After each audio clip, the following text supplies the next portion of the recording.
तो नमस्कार, उम्मीद है आप सब बहुत अच्छे होंगे। दोस्तों इसी के साथ आज के इस एपिसोड में आगे बढ़ते हैं। आज के इस एपिसोड में हम बात करने वाले हैं कुछ देश और दुनिया से जुड़ी हुई खबरों के बारे में, जिनमें कि भारतीय रेल का जो है अहम खबरें हैं जो आज आपको इस एपिसोड में मिलने वाली है। जैसे कि कुछ नई गाड़ियां आपको यहाँ पे इंडियन रेल ने कुछ स्पेशल ट्रेनें चलाने का ऐलान किया है। क्या है वो गाड़ियाँ, कौन कौन सी गाड़ियाँ हैं वो आप जानेंगे। कुछ गाड़ियों के फेरे बढ़ाए गए हैं तो कुछ गाड़ियों को पूरी तरह से कैंसिल कर दिया गया है। साथ में तत्काल टिकट से जुड़ी हुई एक अपडेट है, जानेंगे आज के इस एपिसोड में। लेकिन उससे पहले आपसे गुजारिश है हमेशा की तरह कि अगर आप इस चैनल पर नए हो तो प्लीज़ चैनल को सब्सक्राइब करके बेल नोटिफिकेशन को ऑन करें ताकि इसी तरह रोज एक नई जानकारी आप तक पहुंचती रहे।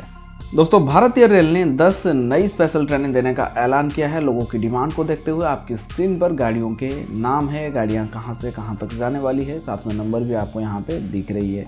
मैं आपको अभी जो भी कुछ जानकारी दे रहा हूं इनके बारे में ज़्यादा कुछ जानने के लिए आप 139 पर कॉल कर सकते हैं, या तो फिर inquiry.indianrail.gov.in, या तो फिर NTES यानी कि नेशनल ट्रेन इंक्वायरी सिस्टम का जो एप्लीकेशन है, आप इस एप्लीकेशन को अपनी फ़ोन में डाउनलोड करके यहाँ से भी सारी गाड़ियों की जानकारी आप ले सकते हैं।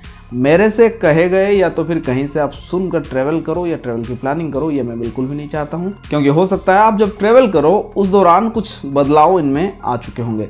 अब आइए जानते हैं कौन कौन सी वो गाड़ियाँ हैं जिनके फेरे बढ़ाए गए हैं। फेरे का मतलब फेयर, मतलब वो इंग्लिश वाला फेयर नहीं है, यानी कि प्राइस नहीं, फेरे यानी कि वो जो पहले कम जाती थी अब वो ज़्यादा बार आना जाना करेगी। अगली लिस्ट जो है दोस्तों ये जो ट्रेनें हैं आप जो देख रहे हैं, ये गाड़ियाँ कैंसिल हो चुकी है। तो यहाँ से आप इन गाड़ियों को भी देख सकते हैं। अब चाहे तो वीडियो को पॉज करके अच्छे से देख लें। दोस्तों अब बात करते हैं तत्काल टिकट से जुड़ी हुई एक नई समस्या के बारे में। हालांकि अगर समस्या की बात करें तत्काल टिकट की, वो तो पहले से ही बहुत सारी है। अगर आप हर रोज़ मेरे वीडियोस देखते होंगे तो आपको पता होगा मैं अक्सर इस बारे में जो है वीडियोस बनाते रहता हूँ। तो ऐसे में दोस्तों ये जो नई समस्या है ये जुड़ा हुआ है कुछ ट्रैवल एजेंट्स जो है उनसे। हालांकि मैं यहाँ पे जो ईमानदारी से जो ट्रैवल एजेंट्स काम करते हैं उनके बारे में बिल्कुल भी नहीं कह रहा हूँ। जो लोग बेईमानी का सहारा लेते हैं पैसे कमाने के लिए, उनके बारे में यहाँ पे हम बात करेंगे। तो ये जो लोग हैं ये क्या कर रहे हैं, कुछ फोटोशॉप की मदद से कुछ टिकट्स लोगों के बना के एक ही PNR के कई सारे टिकट्स लोगों को बेच चुके हैं। कुछ ऐसा भी हुआ, ऐसा मामला भी इंडियन रेलवे में देखने को मिला था। या फिर कहा जा रहा कि कुछ ऐसे सॉफ्टवेयर है जिनकी मदद से ये टिकट बुक कर दे रहे हैं, जो कि आपको तो लगेगा कि मेरा टिकट बन गया है, लेकिन उस टिकट पर हक जो है किसी और का होगा, क्योंकि वहाँ जो है कोई और यात्री आपको ट्रेन में मिलने वाला है सेम PNR के साथ में। एक PNR यानी कि एक टिकट पर एक PNR आता है, जो 5, 6, 4 जितने भी लोग सफ़र करने वाले हैं। अब यहाँ पे आप जरा सोचिए कि एक ही PNR अगर 10 लोगों को दे दिया जाए तो क्या होगा। जाहिर सी बात है ट्रेन में जो है झगड़े ही होंगे। तो ऐसे में ऐसा कुछ मामला इंडियन रेलवे के सामने आया है और रेलवे इस बारे में इन्वेस्टिगेशन कर भी रही है। लेकिन मेरी आपसे गुजारिश है कि जब भी कभी आप किसी ट्रैवल एजेंट से टिकट बुक कराए तो उस PNR की अच्छे से जांच कर ले।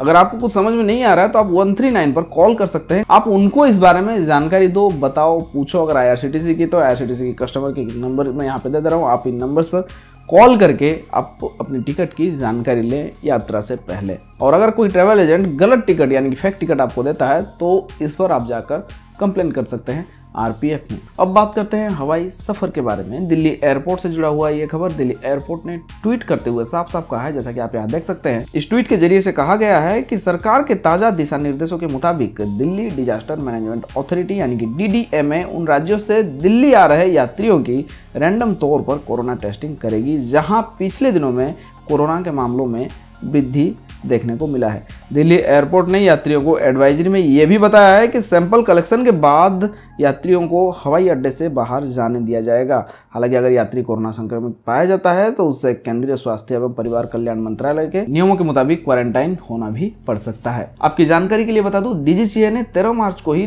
जितने सारे हवाई अड्डे हैं भारत में उन सभी को ये कह दिया था कि जो भी यात्री फ्लाइट के अंदर में या तो फिर एयरपोर्ट के अंदर में मास्क को सही तरीके से नहीं पहनते हैं। सही का मतलब मैं आपको जरा यहाँ पे समझा दूँ, उन्होंने ये नहीं कहा था, मैं अपनी तरफ से कह रहा हूँ। मास्क होता है ऐसे पहनने के लिए, अगर हम उससे ऐसे पहनेंगे तो क्या इससे कोरोना पर काबू पाया जा सकता है? बिल्कुल नहीं। तो यहाँ से कोई फ़ायदा आपको नहीं हो रहा है। तो मास्क को सही तरीके से पहनना और सोशल डिस्टेंसिंग का पालन करना लोगों के लिए ज़रूरी है। अगर कोई ऐसा नहीं करता है तो मौके पर ही उन लोगों को पकड़ के उनसे जुर्माना लिया जाए। ऐसा करने से भी शायद लोग जो है मानेंगे।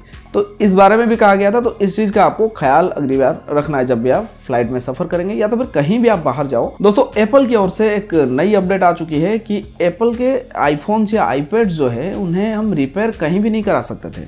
वो एप्पल के जो ऑथोराइज्ड सर्विस सेंटर है वहीं जाकर हमें कराना पड़ता था, जो कि काफ़ी दूर होते थे, जिसके लिए लोगों को परेशानी होती थी। तो ऐसे में यहाँ पे खुशखबरी आई है कि जो नियम पहले अमेरिका या कनाडा में लागू हुआ था वो भारत में भी लागू होने वाला है अप्रैल के अगले हफ्ते से, सेकंड वीक से।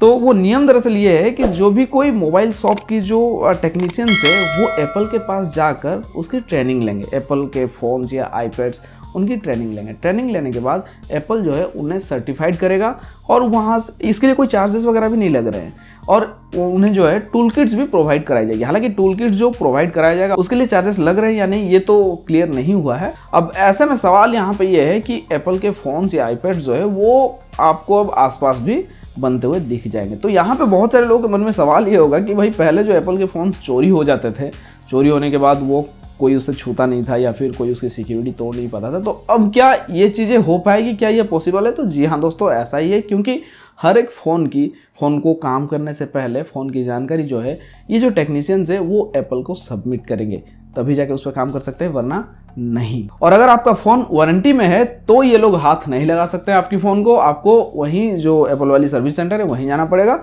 आउट ऑफ वारंटी यानी कि वारंटी खत्म होने के बाद आप इनके पास आ सकते हो। दोस्तों आज के इस एपिसोड में सिर्फ इतना ही। उम्मीद है आपको वीडियो अच्छी लगेगी। वीडियो अगर अच्छी लगती है तो वीडियो को लाइक करें, इस जानकारी को दूसरों तक पहुंचाने के लिए वीडियो को शेयर जरूर करें। चलता हूं, फिर मिलूंगा एक और नई जानकारी के साथ, तब तक के लिए टेक केयर, बाय बाय।